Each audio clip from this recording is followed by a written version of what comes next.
Justin, our friend from Phoenix Ammo, sends us this helpful graphic. Let me show it to you. This may be necessary before it's over with.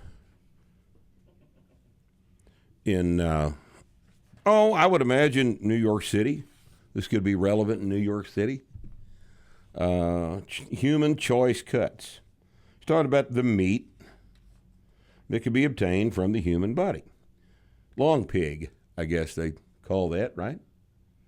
Don't the Fijians call it long pig?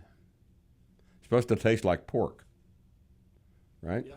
How long are we away from seeing human meat for sale on the streets of the Bronx? Yep. Queens, Staten Island, Brooklyn's far too hip for that. 3 weeks. Manhattan, no. Manhattan, they've got so much money up there. Tofu on the roofs in Brooklyn. Yeah, so right. They're fine. They're fine. Yeah. They just eat tofu in Brooklyn. They would never dream. They don't eat the meat of any animal, much less their cousin Bob. Right? This is interesting. They're advocating that we not eat the brain. I don't know why why there'd be a stricture about eating the brain. I mean, Creutzfeldt-Jacobs disease is gone, basically. It never was. That was kind of another large, gigantic fear-mongering episode back in 20 years ago when everybody was going to get mad cow disease, die from mad cow disease, right? I remember that. I was in the UK when they did that. Continental Europe banned the import of meat from the UK there for a while. And as far as I know, now those of you in the UK and Europe, maybe you can comment on this, but there was, when I was over there, they had removed from the shelves all steak with bone in the steak. You couldn't buy a rib steak, club steak with a bone on it. You couldn't buy T-bone or a porterhouse. What does that have to do with anything?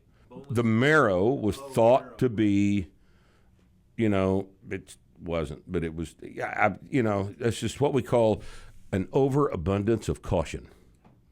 Like we're seeing now, an overabundance of caution.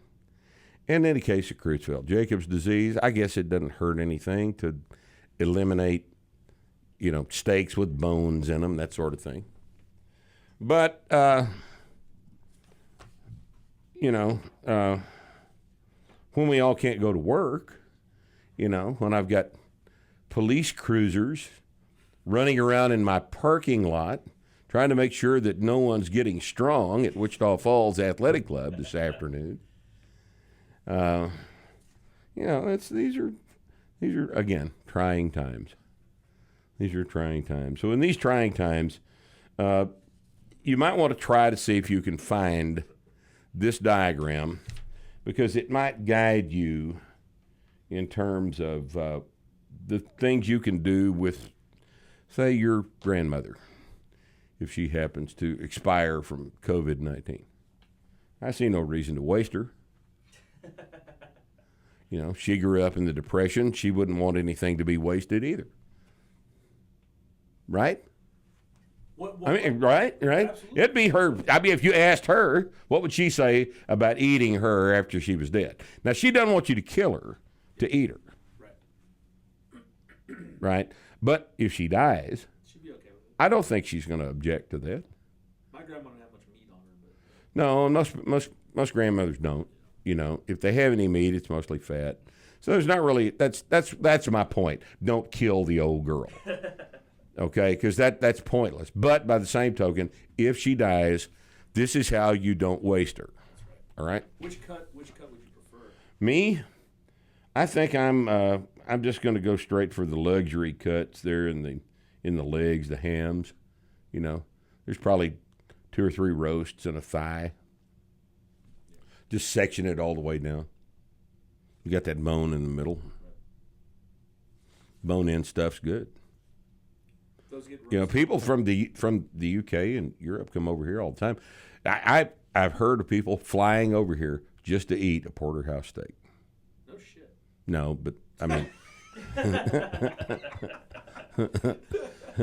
Yeah, could have happened. I don't know. I mean, it could have happened at one point 20 years ago. Some wealthy German guy, tired of not having a porterhouse steak, gets on his private jet, carbon footprints his ass all the way over here to Houston to get a porterhouse steak, orders the steak, eats the steak, gets back on the jet and flies back. Sleeps on the way. Egregious consumption. Conspicuous consumption is what that's called. Conspicuous consumption. Not egregious consumption, although it is egregious. And then post on his blog about climate change. Yeah. Yeah. Well, that was 20 years ago. Oh, yeah. Climate change wasn't fashionable 20 years ago. I think it is. We're here in the middle of this complete fucking goddamn unmitigated disaster. But one good thing is we don't have to hear about your fucking pronouns anymore now, do we? That's kind of a pleasant break. It's almost like those problems are made up. It's almost like silly bullshit is not really critical right now, right? Isn't that correct? These kind of things do sort things out pretty nicely sometimes, don't they? Okay.